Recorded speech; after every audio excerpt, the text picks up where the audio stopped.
ーローウォーズファンの皆様、おはようございます。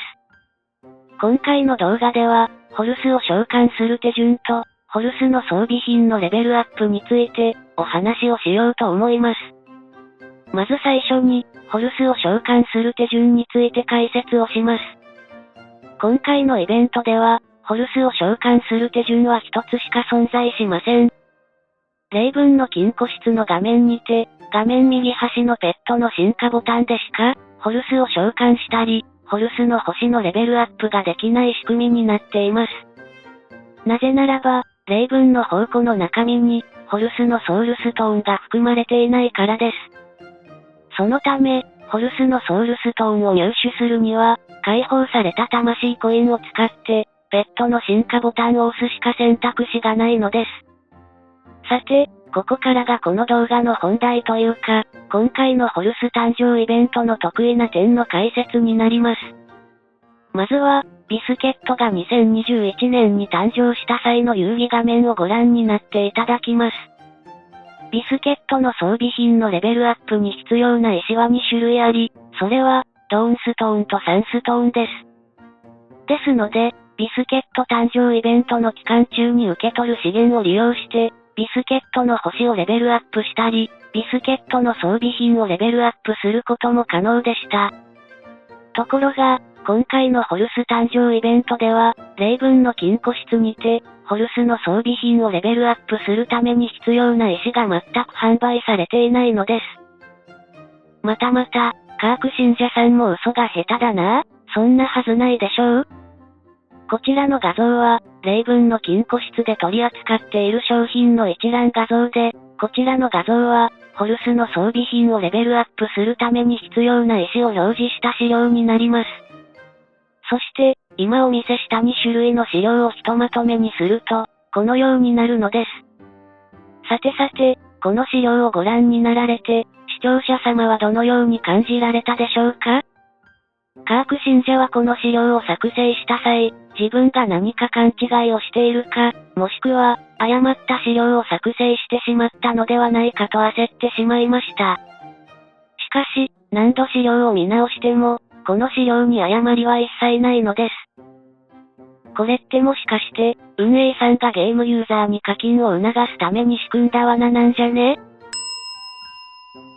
つまり、今回のイベント期間中にホルスを召喚しても、インベントリの中にダスクストーンとナイトストーンを所持していない場合、カオスパーティクルを使ってそれらの石を購入するしか、ホルスの装備品をレベルアップさせる方法がないのです。こちらは、カーク信者がゲーム内メールで備蓄していた、ポータルチャージの画像になります。ぶっちゃけた話、9個のポータルチャージを使ってアドベンチャーマップ12を9回レイドしても、ホルスをこのイベント期間中に、紫色装備まで育てるのは無理かもしれません。例文の金庫室にて、ホルスの装備品に必要なダスクストーンとナイトストーンを入手できたのなら、ホルスの装備品を紫色までレベルアップすることもできたでしょう。しかしながら、カオスパーティクルを使用して、ペットの装備品の石を入手する方法は、コストパフォーマンスが非常に悪いのです。そこでカーク信者は、今回のホルス誕生イベントでは、ホルスの星のレベルアップに専念することに決めました。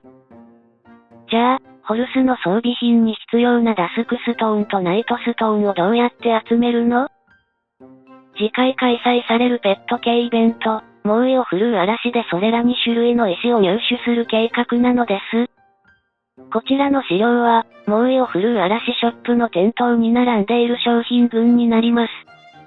猛威を振るう嵐ショップでは、ペットの装備品のレベルアップに必要な5種類すべての石が販売されているので、カーク信者はこの猛威を振るう嵐ショップにて、ホルスの装備品のダスクストーンとナイトストーンを手に入れる予定なのです。いやー、今回のイベントでは、ヒーローウォーズの運営さんの露骨なエメラルド販売戦略を見て、思わず苦笑してしまったよ、あはは。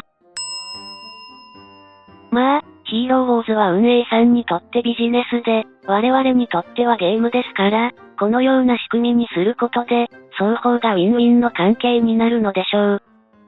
カーク信者が今現在言えることは、星1つのホルスを召喚した後は、ひたすらヒーローチャレンジでホルスの能力の検証をして、その結果を踏まえてから、ホルスを育成するかどうか決めれば良いと思います。ちなみに、この画像をご覧になれば、ホルスを青色装備、もしくは紫装備までレベルアップするために必要なカオスパーティクルとエメラルドの数量がわかります。装備品の石をカオスパーティクルを使って入手する方法は、いかに割高なのかお分かりになると思います。それでは、今回も動画を最後までご視聴していただき、ありがとうございました。